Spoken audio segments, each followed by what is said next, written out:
ایمان کی بالادستی کے لیے، عدلیہ کی آزادی کے لیے، عوام کی بنیادی حقوق کے لیے، ہر جمہوریت کے لیے ہر تک تحریک اس ہائی کورٹ بار سے شروع ہوئی ہے۔ پاکستان کی عدلیہ میں اس میں کوئی دو رائے نہیں ہے۔ پاکستان کی عدلیہ میں بہت ریفارم کی ضرورت ہے۔ پاکستان کی عدلیہ اگرچہ بعض اوقات پہ انڈیپینڈنٹ بھی رہی ہو لیکن کنٹروورشل ضرور رہی ہے، اور اس ریفارم کی ابتدا اس 26ویں ترمیم کے رول بیک ہونے ہی کے ساتھ ہوگی، کیونکہ پاکستان میں پی سی او کے بعد، لیگل فریم ورک آرڈر کے بعد جو مارشل لا ڈکٹیٹر لے کے آئے تھے، اگر کسی پارلیمان کا دا موسٹ کنٹروورشل لیجسلیشن ہے تو وہ 26ویں ترمیم ہے۔ 26ویں ترمیم میں چاہوں گا کہ اس پہ ضرور کچھ بات کروں۔ جس طریقے سے 26ویں ترمیم پلین ہوئی، جس طریقے سے 26ویں ترمیم پارلیمان میں پیش ہوئی، جس طریقے سے 26ویں ترمیم پاس ہوئی، جس طریقے سے 26ویں ترمیم میں فیکٹس رکھے گئے، یہ عدلیہ پہ نہیں، یہ جمہوریت کے راہ میں بھی بہت بڑی رکاوٹ ہے۔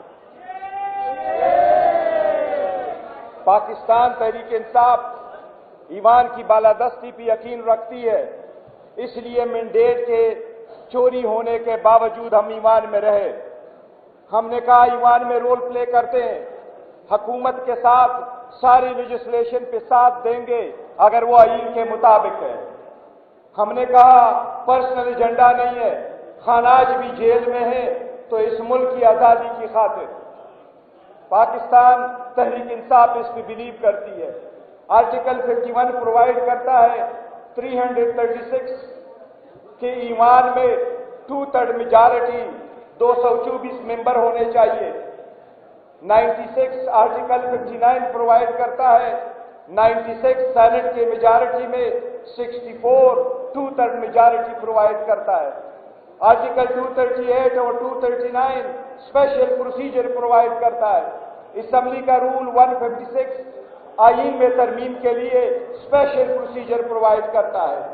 یہ دونوں آئینی پروویژن اور یہ رولز سارے وائلیٹ ہوئے ہیں اس لا کو پاس ہونے میں بھی۔ پاکستان تحریک انصاف کے حق میں سب سے پہلے فیصلہ آیا تھا 12 جولائی کو، جب سپریم کورٹ نے یہ کہا تھا کہ ریزرو سیٹیں پاکستان تحریک انصاف کی ہوگی۔ اس دن کے بعد ابتدا ہو گئی تھی ایک کنسپیرسی کے، اور وہ یہ تھا کہ سب سے پہلے ہمارے ریزرو سیٹیں روکی گئی، اس کے ساتھ ہماری ایوان میں 91 MNAs موجود تھے۔ اگست میں 3 MNA پاکستان تحریک انصاف کے آل آف اے سڈن کہا گیا، ان کی ریکاؤنٹنگ کر کے ان کو ہروایا گیا۔ ان کے پاس ایوان میں 2/3 میجارٹی کسی ایک ایوان میں بھی نہیں تھی۔ 2/3 میجارٹی 224 MNA ان کے پاس قومی اسمبلی میں نہیں تھے۔ ان کے پاس 64 سینیٹرز سینٹ میں نہیں تھے۔ جب سارے مولانا صاحب کے ووٹ ملا کے بھی ان کے پاس سیٹیں کم تھی، 5 ووٹ اگر پی ٹی آئی کے نہ ملتے تو ایون ایک مولانا صاحب ووٹ دے بھی دیتے تو پھر بھی پاس نہ ہوتا۔ اختر مینگل صاحب کے 2 سینیٹر جو سینٹ میں موجود تھے وہ ووٹ نہ دیتے، ان کا ووٹ کاؤنٹ نہ ہوتا، تو اگر ان کے پاس اپنی میجارٹی بھی تھی تو 26ویں ترمیم پاس نہ ہوتی۔ اس کے ساتھ ہمارا کیا تھا؟ سب سے پہلے یہ کہ سینٹ میں سے 20 اکتوبر کو لا پاس ہوا، 65 ووٹ کو ملے، 1 ووٹ کی برتری پہ انہوں نے ایکسپیکشن پاس کروایا جس میں 2 ووٹ دوسرے پارٹی کے ہیں۔ اسی طرح نیشنل اسمبلی میں 21 تاریخ کو ماننے کے وقت جب یہ پاس ہوا تو 225 ووٹوں سے پاس ہوا۔ اس میں 5 ووٹ پاکستان تحریک انصاف کے ڈیفیکٹرز کے پڑے۔ اس کی ابتدا کہیں اور سے نہیں آئی تھی، اس کی ابتدا بھی جوڈیشری سے خود ہو کے آئی تھی۔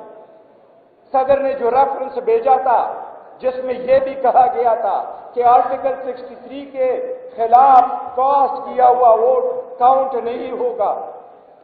اس کی کنسپیرسی میں وہ اس سے پہلے ریویو ہو گیا تھا اور یہ راستہ ہموار کر دیا گیا تھا کہ اگر ووٹ پارٹی کے ڈائریکشن کے خلاف دیا جائے تو وہ استعمال ہوگا.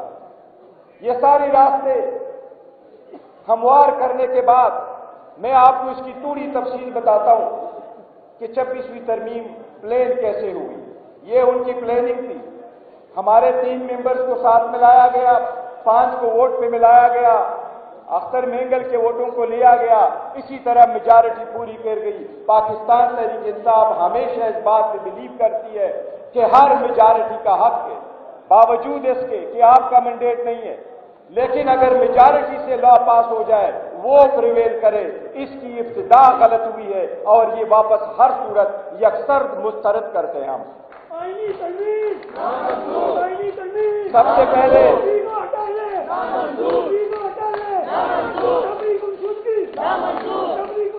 اس کے ساتھ سپتمبر میں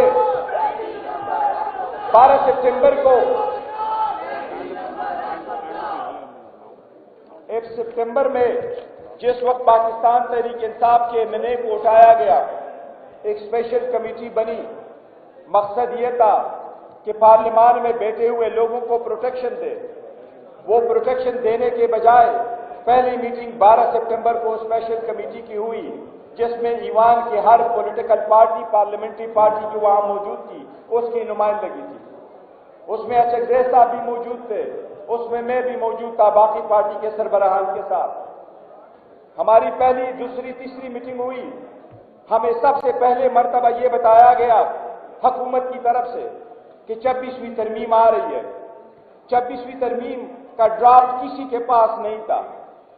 15 سپتمبر کو فرسٹ ٹائم جو لیک ورژن آپ کے سامنے آیا ہے یہ ہمیں نہیں دیا گیا تھا کبھی.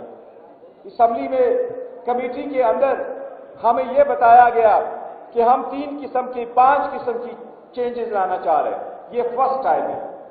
15 سپتمبر کو جو ڈسکلوز ہوا اور وہ ہمیں اورلی بتایا گیا.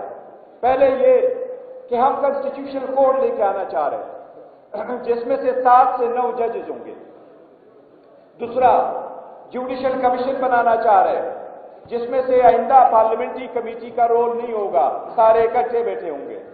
انہوں نے کہا ہائی کورٹ کی ججز کو ہم چاہتے ہیں کہ ڈیفیشنسی پہ نکالنے کی پروویژن کو بھی ہم لائیں. یہ بھی چینجز کرنا چاہتے ہیں. چوتھا، الیکشن کمیشن سے ریلیٹڈ اور ممبران اور کمیشن سے ریلیٹڈ ہم چینجز کرنا چاہتے ہیں کہ وہ کنٹینیو کرے جب تک ان کا سکسیسر نہ آیا ہو. 5واں یہ کہا گیا کہ آرٹیکل 63 میں یہ امینڈمنٹ کرنا چاہتے ہیں جو اوورسیز ہو، ڈوئل نیشنل ہو، وہ الیکشن لڑے، الیکشن جیتنے کے بعد ریزائن کرے. اور اس کے ساتھ 63A میں یہ چینج لانا چاہتے ہیں کہ ووٹ کاؤنٹ ہو.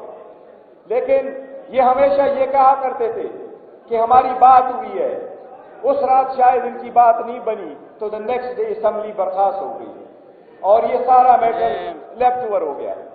پھر اس کے بعد 12 اکتوبر کو میٹنگ ہوئی. 11 اکتوبر کو پہلی کمیٹی کی میٹنگ ہوئی. اکتوبر میں 12 اکتوبر کو ایک لائر ورژن ہمیں دکھایا گیا کہ یہ 26ویں ترمیم ہے جو ہم لانا چاہ رہے ہیں. اس کے بعد ان کی آخر ورژن 5 ورژن انہوں نے ہمیں دی. اسمبلی کمیٹی کے اندر ہر ورژن دوسرے سے مختلف تھا. ہر ورژن میں دوسرے سے جب مختلف آتا تھا اس میں ٹارگٹ جو تھا وہ عدلیہ تھی. پہلے والے میں آپ کو تیسرے اور فورتھ کا ورژن بتاتا ہوں. تھرڈ ورژن جب آیا تو جوڈیشل کمیشن میں یہ لکھا تھا کہ چیف جسٹس ہوں گے اور اس کے ساتھ 4 سینئر ججز ہوں گے اور 4 سینئر ججز کے ساتھ 5واں جو بیٹھے گا وہ چیف جسٹس کا نامزد کردہ سابقہ کوئی جج آف سپریم کورٹ ہوگا، جس طریقے سے کمیشن میں پہلے ممبر ہوا کرتے تھے. چوتھا ورژن جب آیا تو اس میں سے ممبر کو نکالا گیا. چیف جسٹس کی ممبر کی بجائے انہوں نے اس پورشن کو مکمل نکالا جو پہلے ہوتا تھا، اب وہ ختم ہو گیا. فائنل ورژن جس وقت آیا اور اسمبلی میں پریزنٹ ہوا تو جس کمیٹی نے جو ورژن بھیجا تھا وہ ورژن نہیں تھا جو اسمبلی کے اندر اسمبلی کی کمیٹی نے اپروو کر کے سارے ممبران نے ان کو بھیجا تھا۔ ممبران کے سامنے جو ورشن آیا تھا وہ اس سے ڈفرنٹ تھا۔ ممبران کے سامنے جو ورشن آیا اس میں senior member of the constitutional bench کا ذکر نہیں تھا۔ کمیشن کے سامنے جو واپس ہو کر کے گیا تھا، آپ ان کا ورشن دیکھیں گے تو ہائی کورٹ کے لیول پہ آرٹیکل 202 میں اے میں کوئی وہاں کمیٹی کے اندر یہ موجود نہیں تھا۔ اسی طریقے سے انہوں نے یہ سارا پروسیس کیا۔ جب ووٹ کا سلسلہ آیا اس میں ہمارے بندوں کو بھی توڑا گیا، دوسروں کو بھی توڑا گیا، ان کو اٹھایا گیا، وہاں رکھا گیا۔ جس طریقے سے ووٹ ہو گئی، یہ جمہوریت کے نام پہ یہ دبا ہے، ایسے لیجسلیشن کے روح کے خلاف ہے۔ پاکستان تحریک انصاف اس بات پہ بلیو کرتی ہے کہ تعین کے ساتھ ہم اس کی مذمت کرتے ہیں، ہم اس کو ڈس اپروو کرتے ہیں۔ پاکستان کی سب سے بڑی پولیٹیکل پارٹی اس کے جو ممبرز ہیں اور ہم آپ کو سپورٹ کرتے ہیں اس لائن میں۔ 26ویں ترمیم کے ساتھ نہ صرف یہ کہ جوڈیشری کے اندر ایگزیکٹو کو لایا گیا، جوڈیشری انڈیپینڈنٹ ہو، کسی پولیٹیکل بندے کا یہ کام نہیں ہونا چاہیے کہ وہ ہائی کورٹ کی ججز کے ACR لکھے، نہ کسی اس کے ساتھ ایک طرف سے ایگزیکٹو کو کورٹ کے اندر لایا گیا، دوسرے طرف پہ کورٹ کے اندر ایک کورٹ بنایا گیا۔ یہ عدلیہ پہ سب سے بڑا قدغن ہے، اس لیے ہم اس کے خلاف ہیں۔ لیکن اس کے لانے کی کچھ وجوہات ہیں، یہ بھی سن لیں۔ اس کے اپروول کی بھی کچھ وجوہات